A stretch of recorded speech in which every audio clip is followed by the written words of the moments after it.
this as well. It sometimes gets a little tricky from a traction standpoint. That's not anything that the teams can't overcome. All they really have to do is keep an eye on the weather. And right now we've got a big high-pressure system that is moving in. It's giving a lot of heat to the racetrack, but believe me when I tell you, this is going to be as much of a driver's war as anything. During qualifying, we saw a lot of drivers lose traction in the mid-range, not on the starting line, and that could be a problem come eliminations. Obviously, this tailwind is not going to slow things down either. What are the weather conditions, Bob Varsha? Well, here are the numbers. Brett, temperature 70 degrees, but look at the wind gusting to 40 miles an hour behind the racers, and that will really mess up the minds of the engine tuners. Fairly low humidity and very little chance of rain despite some towering summer clouds here in Leicester, New York. Now, sometimes the most interesting things happen before we get our TV cameras set up, but not before home videographer Edward Beach from Newark, New York, caught Robert Reel in the yellow dragster absolutely melting down his engine. It looks like Reel has had some sort of a serious engine explosion, and he could be in big trouble right here, Bob. In fact, the left rear wheel falls off the car, turning 522, 254 miles an hour. The car then turned sharply to the right, slipped backwards off the racetrack, and finally rolled. Brett Kepner was down in the pit area to assess the damage. Although it looked simple, it was actually one of the more complicated explosions that we've had in IHRA drag racing in quite some time. It started when the engine came apart. Remember that fire was actually caused by a head gasket going away and the engine kicking connecting rods right out the sides, both sides of the block. Pieces from inside the engine, including pieces of connecting rod, hit the tire. That punctured the tire, and since the team does not run liners, the car fell down on this wheel. What the team really doesn't understand, though, is why the axle and hub broke. It wasn't just the tire and wheel that came off. It was everything. You can still see the brake caliper connected here. Now, as far as the rest of the car is concerned, there was major chassis damage as well, although the car, when it backed off the end of the racetrack, did not get hurt as badly as it could have if it rolled at speed. We talked to Robert Reel about what the whole trip was like. Well, I could feel the tire was gone. I figured the tire was just blown out. I had no idea that the actual whole wheel had left me. And I was figuring it was in my oil, was just moving around quite a bit, just did the best I could to keep it upright. I had it upright till almost the very end. Finally, it made a slow barrel roller over. I would estimate it was only going about 30 miles an hour when it finally did crash. Our thanks to Brian Hitcomb from Casadaga, New York, for that second bit of home videography there. Great job, both guys. Now it's time for the traditional final round qualifying under the stars. The 3M Scotchgard Automotive Protectors Night of Fire, and all eyes were on Doug Herbert. Herbert, who's been on a hot streak lately, and we're going to take a ride with him. This is what it looks like to go over 250 miles per hour and pick up the #1 qualifying position with a 5:19 elapsed time. Notice that run was absolutely arrow straight. Or how about Scotty Cannon, top qualifier in the first 4 events of the year, picking up where he left off. Look at Scotty go. He's on a ride with the big Chevrolet 681, 204 miles per hour. Scotty rules. Supercharged kind of conditions. In pro stock in the far lane, Billy the Kid Huff launches off the line with one of the biggest V8 engines ever built under the hood. Top qualifier in pro stock. This kid can drive, Bob, no doubt about it. Huff a 706, 196 to lead the pro stock field. But by the rocket's red glare and bombs bursting in air, everyone knew that the best would be there on Sunday for final eliminations at New York International Raceway Park in Leicester. ESPN coverage of the Empire Nationals is brought to you by Anheuser-Busch, who proudly brings you Family Talk. Let's stop underage drinking before it starts. And by GMC Trucks, the strength of experience. We'll be back for Pro Mod quarterfinal action when we return to New York International Raceway Park. Stay with us.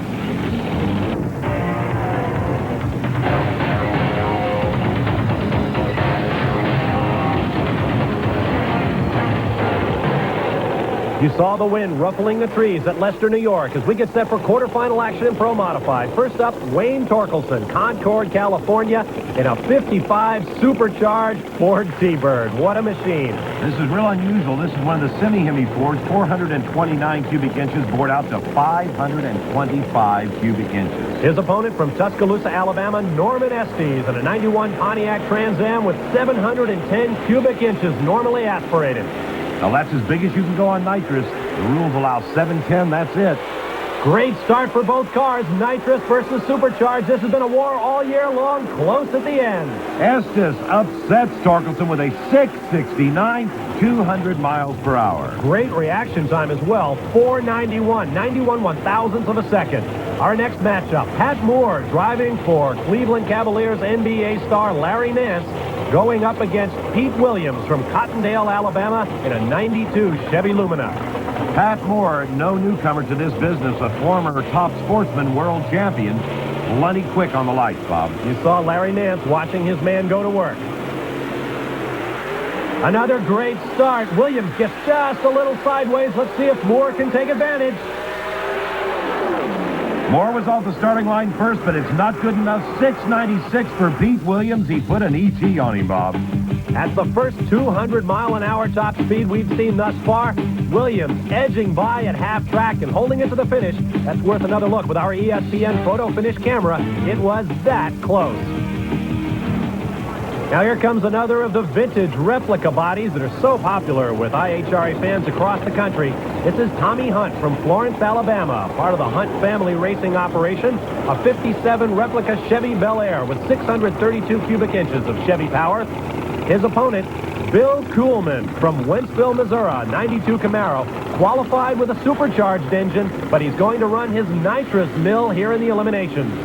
This is the former car, Robbie Vandegrift, that Hunt's campaigning, and oh, he's got problems right off the starting line, has to lift, gets back in it now, but the race is over. Kuhlman with an easy victory, 713, 195. Let's take a ride inside Bill's machine with our in-car camera and watch a very busy racing driver. Bill Kuhlman now, off he goes there, second gear, third gear. Finally, he'll shift into high gear and let it go right through the trap, peaking out the RPMs. Now he reaches up and engages the parachute, throws the car back into neutral.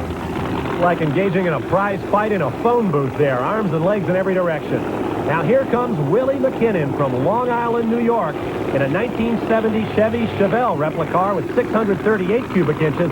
What a job he's got. Here comes the 92 Lumina Z34 of the runaway leader in the class, Scotty Cannon, the defending Pro Mod world champion. Well, you can bet the fans are pulling for Willie McKinnon, the hometown favorite. Also, the 70 Chevelle is one of the most popular models ever produced by Chevrolet. And a red light start, Bob. A red light by Scotty Cannon, and we never see that out of him. Scotty having a little staging problem there. Willie McKinnon went with a 702, and you can bet Scotty Cannon is sick. Let's look one more time at that red light start. Scotty lurched forward and then stopped. When the starter hit the tree, of course, Scotty was not in the beam, so the red light came on. Never got into it. And with that, we do not have a supercharged car in the semis. McKinnon versus Estes, Kuhlman up against Williams. When we return, we'll switch to the gas-burning door slammers of Pro Stock. Stay with us. The wind continues to blow at New York International Raceway Park. Bob Barsha, Ted Jones, and Brett Kepner. Glad to have you with us for the Empire Nationals. Time for quarterfinal action in Pro Stock. Starter Jim Blakely brings the first pair to the line, featuring Jim Revis from Stafford, Virginia, in his Oldsmobile Cutlass, going up against the Pontiac Trans Am of Charlie Garrett Jr. from Hanover, Pennsylvania. Revis, with that big 745 cubic inch engine, has been on a roll as of late. Garrett has problems. Garrett bobbles off the line. You're not going to give that kind of a lead to Jim Revis, and he motors away. Garrett cut a 502 reaction, but Revis drove around him to a 717, 193. So what more could Charlie Garrett do? Well, I guess he needs a bigger motor. Here is the reigning Pro Stock world champion, Doug Kirk from Lenoir, West Virginia.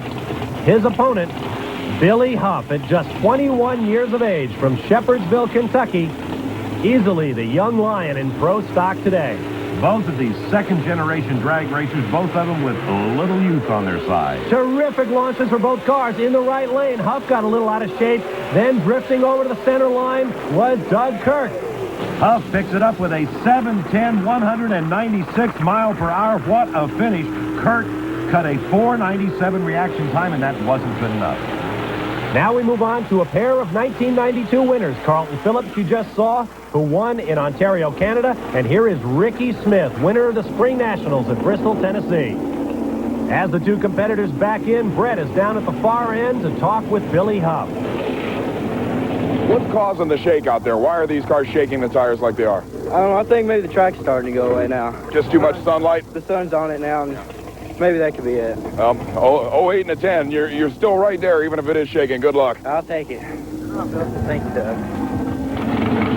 All right, Billy Huff gets set for the next round. Meanwhile, Carlton Phillips goes up against Ricky Smith. Talk about mountain motors, Ted. Phillips, 786 cubic inches of Sonny Leonard power. This car has unbelievable potential if he can get it to hook.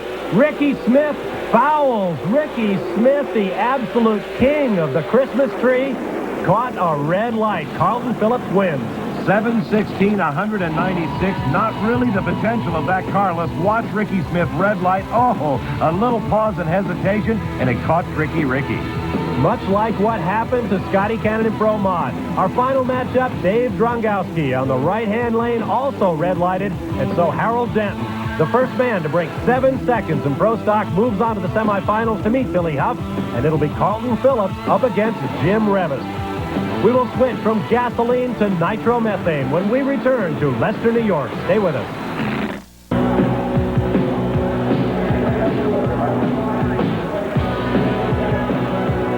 Back at the Empire Nationals in Leicester, New York. Ever see 9,000 horsepower on the starting line at the same time? Watch Bobby Lagana. That is what a nitro funny car is supposed to do. Burn out, heat up the tires. There's his opponent, Whit Bazemore, did not do a burnout. That is absolutely crazy when you're dealing with 4,500 horsepower, and there you can see why. Bazemore never got the car right. Bobby Lagana with an easy walkover. Bazemore, some sort of problem. Lagana wins with a 616 unopposed. Our next pair will match Brent Fanning from Stephenville, Texas, up against the reigning king in nitro funny cars, Del Worsham from Orange, California, who has been in every final round thus far this year. Flaming Del, they're starting to call him. We'll probably see a 5-second run on this one with Del at the wheel. You can bet on that. Great launch for both drivers. Off the concrete they come. Fanning has all kinds of problems. Lights up the tires. It's Worsham. Worsham straight as an arrow. 579, 257 to go into the semifinals. Watching the right lane, coming off the concrete launch pad, Fanning lights up the tires. He never had a chance. Had to lift out to keep it straight. Let's get down to the top end now where Brett is with Del. I'll tell you, I almost wonder if I didn't hear you pedal that thing. Were you in and out of it? Yeah, I got in and out. It started shaking. I didn't want to completely blow the tires off. I was hoping I could pedal it and get around him still. You did, and he ended up boiling them, I think, about the same time you lifted the first time, and he smoked the tires. But a 579 lifting is what surprised me. It went 257 down here. Yeah, there's a bad spot out there in the track somewhere, and we keep taking clutch out of it, and it won't get over that little hump out there, but we'll see later on. That's the one place where everybody's been smoking the tires, then. Oh, yeah, I felt the shake and just gave it a quick 1-2, and off we went. It worked. We'll see you. Fortunately, he can pedal or get on and off of the throttle. Our next pair will feature Norm Whiting from Kissimmee, Florida, against Jerry Caminito from Jackson, New Jersey. He's likely to be the big crowd favorite here in Blue Thunder. Not only that, Jerry Caminito has been match racing for, I guess, it seems like 100 years, Bob. That Blue Thunder car has been around forever. A pair of 500 cubic inch engines. You watch the Christmas tree shake as they come off the line. Problems for Whiting. Problems for Caminito. Both cars all over the track. Caminito pulls it out. What a driving job. 602. Whiting took out one of the center reflectors for the timing system, which means he was automatically disqualified at this point. Watch, right there, he kicks it off. Caminito has the race won right now. Same problems for Caminito that Del Worsham had ahead of him. Here's Brett. That was a driver's war for both of you, 602 to 609. If Norm didn't cross the center line, he was darn close, but man, you were all over the place, too. Oh, I didn't know if I crossed the center line, I was going to hit the wall. One time, it looked like it was a blackout for a second, because I was so close to that wall. My visor was fogging up from the dew that's on the track, and from the humidity. I was wearing glasses in the visor, and the pumper that's in the car, the battery went bad, so the visor was... That's right, you're using a fresh air pump in your helmet. Right, exactly, and I couldn't see the wall. I wasn't sure if it was close, but I looked back over, I saw a white line. It looked like it was the center of the car. I said, well, let's go for it. How about that? 4,500 horsepower, 230 miles an hour, and you can't see. Here comes Gary Densham from Bellflower, California, in a brand new old Cutlass. His opponent, The man they call the Worm, Paul Smith from Boynton Beach, Florida, part of the father-son Smith family racing operation. In fact, the two run a fuel-only driving school down in Boynton Beach, Florida. You know, if Paul Smith ever is admitted to a hospital, I think they'll find nitromethane in his bloodstream. He's been doing this a long time. Paul Smith pulls it out with a 589, 249 miles per hour. Tire smoke all the way down. Looks like from back in the early 1960s right now, Bob. Smoking tires all the way through the lights of quarter mile. What a great show. Killing mosquitoes all the way down the strip. Great drag race, great victory for Paul Smith, who will move on into the semifinals. One more look at this tire smoking action. Both cars can never seem to establish traction until they get right to the speed traps. So the thrill of victory will be short-lived for Paul Smith. He's got to get back to the pits and see if he can find the traction he'll need to top Bobby Lagana in the semis. Del Worsham will go up against Jerry Caminito. Next, we will move to the slingshots of Top Fuel dragsters when we return to Leicester, New York. In our form of racing, it takes about 5,000 horsepower to go from a dead stop to 285 miles an hour in less than 5 seconds. Leicester, New York, where the wind blows the clouds overhead. We are ready for Top Fuel cars, but first here's Brett with a track fact about how these cars are brought to the line. One of the thrills that any spectator can experience at an IHRA National Championship event is the warm-up routine in the pit area for the nitro funny cars and the top fuelers. But let's face it, nitromethane at $30 a gallon is pretty expensive. And rather than waste a few gallons of the stuff just building up engine temperature before a run, most teams burn an alternative fuel just to get the car heated up. Here at Bonnie Bailey's Top Fuel Dragster pit area, Robert Reel, the driver, they use a special system that includes a gallon and a half of alcohol in this little tank and a giant pressure gauge that allows them to check fuel pressure for that alcohol while they're warming up. It seems an awful lot of money, but this particular system with this high wind and fuel line is plugged in to bypass the regular nitromethane fuel system. Once, of course, the car's warmed up, this stuff comes off, and it's time to go drag race in nitro style. And what a sight it is, burning that fuel, some 13 gallons in a 5-second run. You had a look into the eyes of Jack Ostrander from Pontiac, Michigan. Here is his opponent, Steve Litton from Rossville, Georgia. Steve, the son of Gary Litton, who drives a nitro funny car, another second-generation racer up against the old pro, Jack Ostrander. Pontiac Jack, a pair of 500 cubic inch engines, with that incredibly explosive nitromethane fuel. Both cars launch. Having a little bit of trouble in the right lane is Litton Ostrander. Jack Ostrander pulls it out 527, 276 miles per hour, and they had the front tires up right off the starting line. When they leave the pad, that's where they're breaking loose and getting tire smoke. Let's take another look at that run with the help of our IHRA benchmark computers, Ted, and see if we can see where he's breaking out. Well, we won't see it with this graph. This is the engine RPM, although it's important to know the engine reacted normally all the way up to just over 7,000 RPM. A nice-looking run. Of course, it trails off at 5.2 seconds, which was his elapsed time. The drive shaft RPM, this is the one. Watch what happens now as Ostrander goes down track. You'll see at the 3-second mark, he's hitting a hump or something out there. See the jagged top edges? That indicates tire spin, severe tire spin. Then, of course, it falls off just after 5 seconds. The fuel pressure reading for Ostrander's run, well, he started at 225, jumped up to just under 300, hit the high-speed bypass, jumped way up about 400. The G-forces, this again will indicate the tire spin to us. When he leaves the line, instantly he's up at 3 Gs. Then look at it trail off all the way down to where he pops the parachute at 5.2 seconds. He gets a lot of negative Gs, which is normal, Bob. A look inside the engine on Jack Ostrander's run. Now it's time for our next pair. This is John Carey, Diesel John from Dover, Delaware. Diesel John, because he owns a trucking company, and he has dedicated his top fuel effort to the race against drugs. Now watch the burnout from behind. The tires are watered down in the bleach box. Then he pops the clutch, running on pure nitromethane, spins the tires and warms them up. Now here's his opponent, the young woman we watched make her IHRA debut at Bristol, Tennessee, Kim LaHaye from Lansing, Michigan. Talk about a second-generation racer. John Carey, as we look at him right now, knows that he has a youth going against him. Kim LaHaye, the daughter of Dick LaHaye. Many times a race winner in NHRA competition, Kim LaHaye beginning her driving career after being crew chief for her dad for a number of years. Great launch, both cars, no tire smoke. Give it to Kim. Kim LaHaye, 5:21, 276 miles per hour, a sensational run. She cut a 5:16 light. Boy, she is something behind the wheel. Big splash in the bleach box. And the former IHRA world champion, Pat Dakin from Dayton, Ohio, brings his tires up to temperature. His opponent, Eddie the Thrill Hill. First time this year we've seen Eddie, first man to break 5 seconds in elapsed time in top fuel competition. There's a good look at Eddie. Meanwhile, down at the big end, let's hear from Kim LaHaye with Brett. The only clean run by a fuel car so far, 5:21, and there wasn't even haze really to speak of. That's great. We were a little concerned about the track today, but... And rightfully so. There hasn't been anybody but you get down it. Well, that's good. I'm glad for that. Guess we'll go on to round 2. Is it a situation, if everybody else is smoking and you can put a 21 into this thing, that you can step it up, or is that walking the tightrope right now? It's probably walking the tightrope, like you say. It's going to be interesting. Good luck. Thank you. Meanwhile, Ursi Hill to the left of Eddie's car jogs back around, having backed her man in. Interesting aerodynamic treatment this year under Fuzzy Carter. But Dakin gets the Thrill off the line. Eddie drives around him.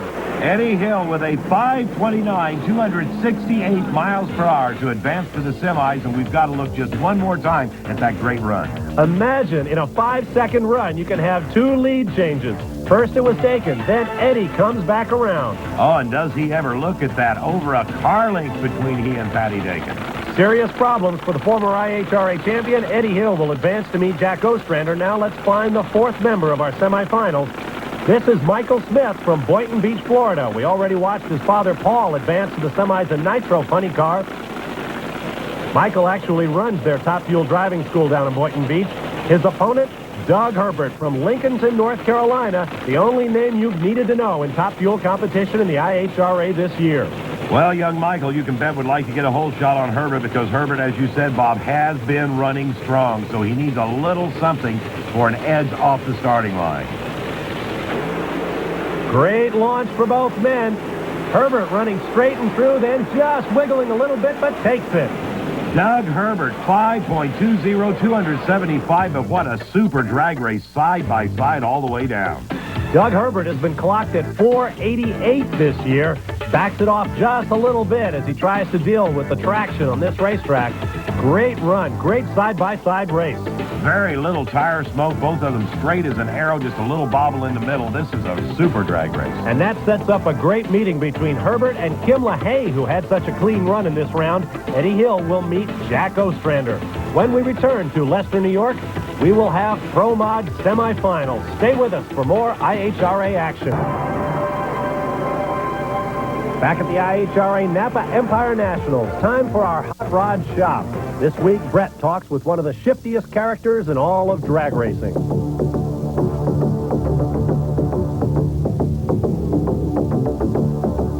Just about anybody who's ever driven an automatic transmission knows full well the basic shift pattern that comes in your family car. You'd be amazed at the variations that are available in the racing transmission used by most of the sportsman drivers.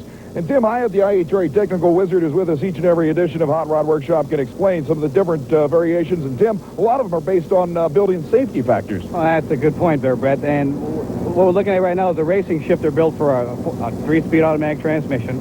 And right now we have the transmission in low gear. It's a one-hand operation, steering with your left hand, shifting with your right. The car would leave the starting line. We reach over, actually slam the shifter, it automatically goes into second gear, and now it's ready for the third gear position. The car continues on down the track. The driver reaches over, smacks the shifter again. Now it's in high gear. Now a lot of drivers like to put the car into neutral as they clear the timing lights, so the engine is not slowing the car. Now it's hard on the pistons and the rods and everything, what have you. So it has a built-in feature, so you cannot go into reverse while actually lifting up this trigger. It's in high gear. The driver reaches over, smacks it into neutral. Now the car is in a coast mode. He can't reach over and get it excellent in reverse. Another safety feature on is an electric panel that we install on the side of the shifter. If anything goes wrong, the car gets out of shape, goes excellent yellow. All the driver has to do is reach over and slap all 3 switches. The whole electrical system shut off on the race car.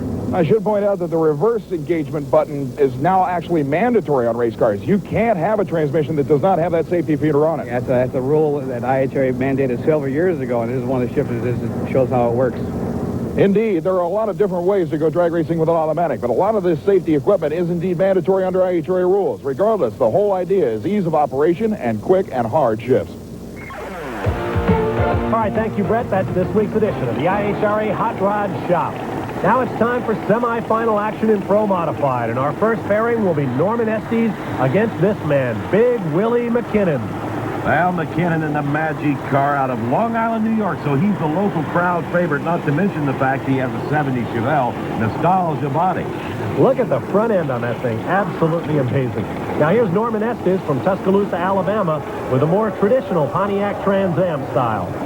Estes running 710 cubic inches, the absolute maximum limit. McKinnon, on the other hand, only 638 cubic inches of Chevrolet power. With those little humps in the fenders to clear the wheels, reminiscent of the early days of funny cars. In the background, you saw Norman Estes in the yellow car venting excess nitrous oxide from the injection system. Jim Blakely motions Estes into the staging beams now. They took a long time to do that. And McKinnon gets absolutely sideways off the launch pad. He has to back out. Estes easily. Estes with a 696, 199 miles per hour. He probably didn't know where McKinnon was. We'll look at it just one more time and see what happened. Watch this car get literally all over the track. He shut down. That was the wisest thing. Never saw him, and for good reason. You left on him big time, and then he got sideways. You were on your way to another 96. This thing is... it's like a slot car. Crew's doing a great job this weekend. We've had problems driving through the clutch, shaking the tires, and they've got a handle on it right now, and it's running real well. The 96 combination has held all day long, and you said that it was shaking a little bit. Did it change any this time? I think it still shook a little bit in low, but not much.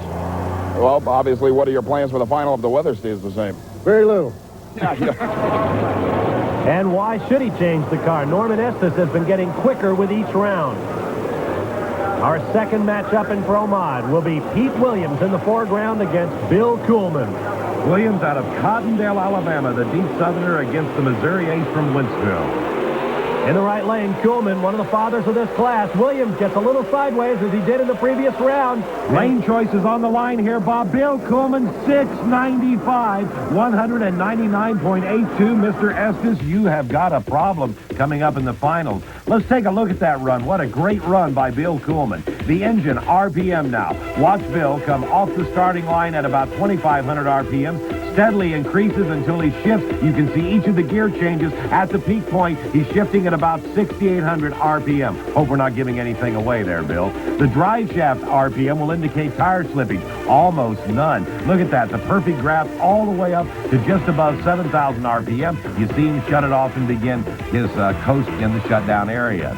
Now, we'll look at the clutch. This is very important. Again, almost a perfect run as you start at the 3-second area where he changes each gear, and the clutch slippage continues to get less and less all the way out through 7 seconds. Bill Kuhlman driving 2 different engines this weekend. He qualified with a supercharged motor, then switched over to the nitrous oxide mill. It'll be Norman Estes against Bill Kuhlman in potentially a great final round in Pro Modified. We will move on now to Pro Stock. No supercharging, no aspiration assistance of any kind. Running on gas through carburetors on mountain motors. And here comes the biggest mountain of them all. Carlton Phillips with a 786 cubic inch Chevy against Jim Revis. That's not a mountain motor. That's Mount Fuji over there in the far lane. That thing's incredible. I don't know how Sonny Leonard got that thing to 786 cubic inches. You can bet he had to move the camshaft for the rod clearance. Absolutely. A look inside the cockpit as Carlton Phillips brings it to the line. Both of these drivers will stage very, very carefully. Both of them very experienced pros. On the left, Revis lifts the front wheels off the launch pad. He's about a half a car length down to Phillips at half track. It's going to be Carlton Phillips, 718, 194. He put a gate job on Revis with a 492 light. And right there you saw it. Carlton Phillips off the line first. That's where he won the drag race. He ran a 718. Revis only turned a 716, 200 slower. So Phillips' starting line advantage held all the way down the quarter mile. As we take a look at it at the finish line, you'll see that only works out to just a very few feet. Carlton Phillips coming off a victory in our most previous event. Here's Brett. I didn't think you got any better. You're the one that's always yapping about old men getting lucky. Well, this time it was a 718 while losing 716, so the old man drove here. Well, I'll be damned. I can't believe it. Finally got a good one on me. I beat somebody. Yeah, but you know as well as I do, the biggest part of this act is that you're in your second final in a row. That is wonderful. I mean, I've got so many people to thank, and I don't even know where to start anymore. I mean, IHRA and Snap-on and 3M and Napa up here sponsoring races. It's great. ESPN putting us on TV. It don't get no better. Couldn't have said it better myself there, Carlton. Here's the second matchup in our semifinal round in Pro Stock. Billy Huff from Shepherdsville, Kentucky against Harold Denton. Our first look at the Party Time Pontiac in the near lane. Talk about the old man versus the kid. Harold Denton is probably one of the oldest, most experienced drivers out there, the old redhead they call him, against young second-generation racer Billy the Kid Huff. A Chevy against the Pontiac, but both using identical Pontiac engines. Huff with the advantage in the right lane. Let's see if he can keep it. Huff pulls out the win with a 721, 193 miles per hour. He strapped a 425 light on him, and we'll watch. Look at that, off the starting line, way ahead of the old man, and that's the story. Those 21-year-old reflexes tell the tale here against the man who was the first to get under 7 seconds in a Pro Stock. This is a great drag racing performance by Billy Huff. So our final will be a great matchup of youthful exuberance against age and experience. 21-year-old Billy Huff against 48-year-old Carlton Phillips in Pro Stock. We'll take a quick timeout, but first we'll give you a look at the Soft Seal Custom Cars Show from here in Leicester, New York. Enjoy. We'll be right back for more semifinal action.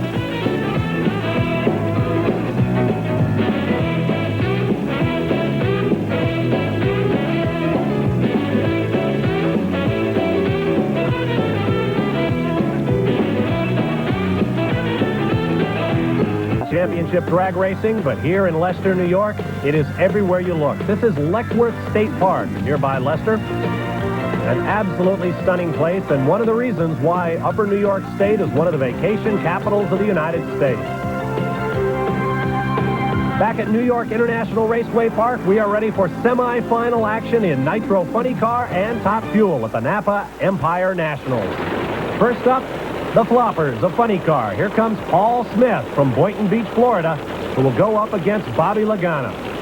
Lagana, again, the local favorite from Scarsdale, New York, running a 92 Trans Am body with one of the new JP1 engines. Paul Smith, as you can see, an unsponsored car.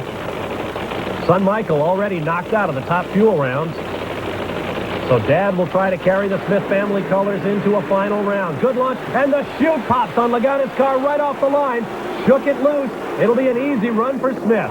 Smith with a 584, 239 miles per hour, and that may have been a lucky break because Lagana was out with a great 586 light. Smith was late with a 637, but you can't win dragging your parachutes off. And that just goes to show you how effective those parachutes are. Now look at that raw fuel spewing out of the header pipes of Jerry Caminito's car. The Blue Thunder with a very rich fuel mixture. You don't see that out of Del Warsham's pipes. Great launches.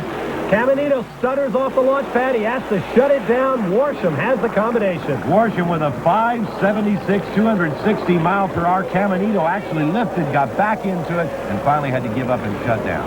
Boy, Warsham is just unbeatable in Funny Car this year. He will go up against Paul Smith. Another battle of age and youth. Now on to the semifinals of Top Fuel. Doug Herbert against Kim LaHaye. There is Herbert. And here comes Kim, daughter of many-time NHRA event winner Dick LaHaye. This should be a great matchup. In fact, it's a rematch of the finals of the Spring Nationals in Thunder Valley in Bristol, Tennessee, where both of these drivers came in having reset the track record, and Herbert finally won the day.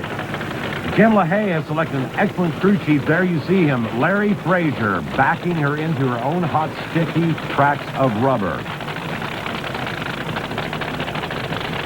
A new experience for Kim LaHaye. Normally she was out there where Larry is. Now she's in there wiping the nitromethane fumes out of her eyes. There is Doug Herbert. Look at the concentration on his face. He is ready.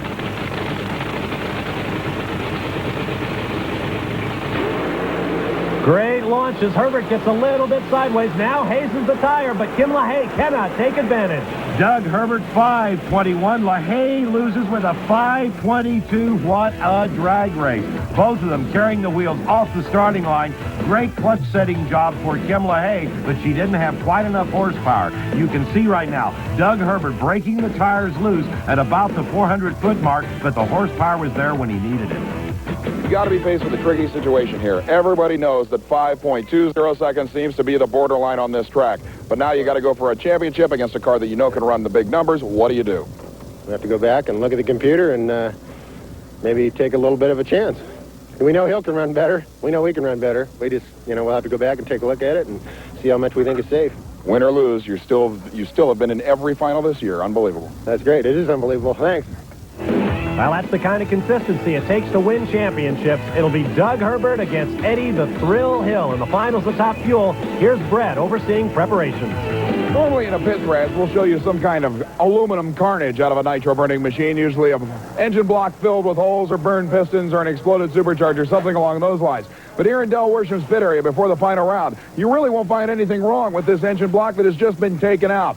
There was a growing hairline fracture in the crankshaft that concerned the Worsham team enough to make them switch short blocks. They took the cylinder heads and the supercharger off, put it on their spare short block, and that's what they're dropping in the car. Now, usually a team won't go through this kind of trouble unless they're sure something's going to happen, but this was really more preventive maintenance than anything. But now they say they've got a fresh piece for the final.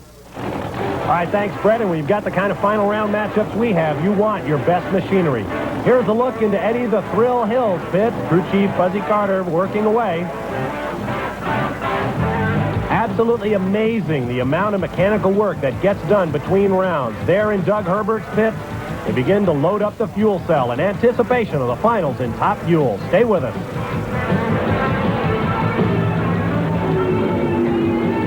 This is back in the beautiful wine country in Dairyland of upstate New York at New York International Raceway Park. Bob Varsha, Brett Kepner, and Ted Jones with you for the Napa Empire Nationals. Here's Brett in the pits as we prepare for the finals.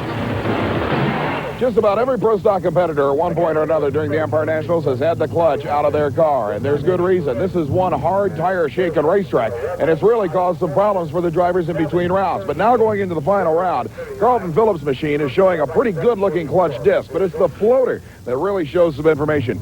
You'll see the black spots on the floater disc, and that shows where the clutch has slipped and heat has built up. The crew chief, Alan Phillips, says that he wants this thing to be black all the way around. He's got to slip the clutch in the final round to keep the car from shaking the tires and have a chance against Billy Huff. Predictions? He says about 7.12 seconds. 7.12 seconds. I can remember where a 7.3 was a great run in Pro Stock. We'll start off our final round action with Pro Mod. Here comes Norman Estes, already a runner-up once this year at Omaha, Nebraska, an IHRA competition. His opponent will be Bill Kuhlman, finally getting his season back on track, Ted. Bill Kuhlman has been away from the finals for a long time. He needs this one very desperately for his sponsor, Summit Racing Equipment. You can bet that Cool Bill will try and have it all together on this run. This is actually the closest thing to a fair fight we have in terms of age in the final. These guys only 9 years apart. Estes is 36, Kuhlman 45. Wait till we get to some of the other rounds. You look at Kuhlman inside the car right now with our in-car camera. Bill running the nitrous-injected machine. He qualified with the supercharged car, one of the only drivers doing that. Both cars staged, both are away. Great lead for Kuhlman, but Estes begins to edge up on him. They're even at half track. Wow, what a race. Norman Estes, 697, 199 miles per hour. Kuhlman with a quicker 694. He was late off the starting line. Kuhlman cut a 521, Estes a 483. And once again, that was the story in this drag race. 38 1/1000ths of a second different off the start line, and it was that close. One more look with our photo finish camera, and then Brett. You know, all you talked about was consistency all day long, and a 697 in the final was not exactly what you had hoped for, or maybe it was. 694 for Bill Kuhlman. The driver won this one, buddy. All right. That's good. That's good. That's all, huh? Just good. Well, it's great. It's our first one we won. That's right. It's your first national event victory, your second final of the year. It's tremendous. Shannon Jenkins and Billy Thomas, the crew, did a great job all weekend as usual, and sometimes the driver's supposed to help them out. Wow, you subtract margin of victory at the finish line from reaction time, and you get a true margin of victory of 6 1/1000 of a second. Great drag race. We move on now to the Pro Stock final, matching 21-year-old Billy the Kid Huff against 48-year-old Carlton Phillips. Well, it'll be the son of a track owner from Ohio Valley Raceway, Billy Huff, against the chairman of the board, and we don't mean Frank Sinatra. Carlton happens to be the chairman of the board of the IHRA. Great launch. Billy Huff on the right seems to have a little bit of an advantage as they get to half track. Huff pulls it out with a 7:06. Carlton losing with a 7:07. What a close drag race. Look at the rear tires on Carlton Phillips. There was tire slippage off the starting line. That gave Huff just a little bit of an advantage. Huff also cut a better light. This is Billy Huff's third victory of the year. He is the leader in Pro Stock. Other people can call you Billy the Kid all they want. You're still Billy the Killer in IHRA racing. 7:06 to 7:07. It may sound close, but it was 500s between you. The whole shot went to you from the start. I honestly don't think anybody thought this racetrack was going to hold O's from anybody in the final, and you were both there. No, I didn't expect it. I didn't expect it at all. But, man, it's always good to have this part of the race behind you. Man, we was rushed this round. Everybody jumped in and helped us. Matthew Smith, he jumped over and helped us. I mean, I like to say thanks to everybody. Jerry Haas and Sonny Leonard. And, man, I'm sure you had both the chassis builder and the motor builder here this weekend, and obviously the driver was right there. Yeah, finally, I guess I got myself straightened out and in gear. Well, crunching the numbers on that run gives a true win margin of 46 1/1000ths of a second. An eternity by track racing standards. On now to Nitro Funny Cars. There is Paul Smith's crew trying to get a little fresh air into their man. His opponent, Del Warsham. Well, this is truly age against youth. Del Warsham, the youngster from Orange, California. Paul Smith from Boynton Beach, Florida. Both sides of the continent represented. Del Warsham in his fourth straight final. Much like Doug Herbert, Del Warsham absolutely dominating Nitro Funny Car competition. Little slow off the line, but then Smith lights up the tires. Much less smoke from Del Warsham. He's got it done. That's all Warsham needed. 5.81, 260 miles per hour, and the tire smoke right there tells the story. Paul Smith out on top, had it won down to the 8th mile, and Warsham came around him. Yeah, you look a little worried. Oh, I'll tell you what, it started shaking again, and I pedaled it again. I seen him for a minute, and then I went right by him. Yeah, I was going to say, it looked close at the mid-range until Paul started boiling the tires, and it actually looked like it was so close to the final, 581 to 590. I'll take it. You know, a win's a win. This hasn't been the greatest weekend, but we went down the track and in the fives all day, and that's good. Well, we've seen Del Warsham in his fourth straight final. We are about to see Doug Herbert in his fourth straight. There is his opponent, Eddie the Thrill Hill. First man under 5 seconds elapsed time in a top fuel car and still the world record holder. There is Doug Herbert in his fourth straight final looking for that world championship. Herbert has low ET eliminations with a 520, and no one's been able to go down into the teens. If anyone can do it, it'll be Doug Herbert. Meanwhile, Eddie Hill has also been running consistent 520s. This should be a great final. Whoa, Doug Herbert carries the front wheels off the launch pad. Then he gets some tire smoke, but he wins. Doug Herbert, 5.15. Look at that ET, 279 miles per hour. He needed a team, and he pulled it out. No tire slippage at all, just a lot of clutch smoke off the line. Doug Herbert drives it to the finish. Great bit of pedaling right there. Let's get down to the big end where Brett Kepner is standing by with the man who would be Top Fuel World Champion. That was a drag race. All day long, you were the only one that said, yeah, the track can take a little more, track can take a little more, track can take a little more. Eddie Hill kept it in the 520s, 523. You went 515, low ET of eliminations, 279. That's great. You know, Jim Brissett he's a great guy, and he's just a great friend of mine, and he's really doing a good job. Tom Grove's out here helping us and getting the thing dialed in a little bit. Hugger Sportswear and Doug Herbert Performance Parts, and we're cooking. It's great. Yeah, it's unbelievable. Now we're looking more at a win-loss record in the finals rather than just making every final. That's right. That's right. That's what I like better, too. All right. Amazing job. It really was. You were the only one who thought that it could take a little more, and you were right. Hey, all right. That's great. Thanks. I like talking to you down here at the end, too, by the way. So do these guys. Here's a happy crew. Good job. Thank you. Nice bit of sportsmanship there from Eddie Hill. Doug Herbert, at 28 years of age, speed shop owner and Top Fuel drag racer. We'll be back to wrap things up from Leicester, New York and the Napa Empire National. Stay with us.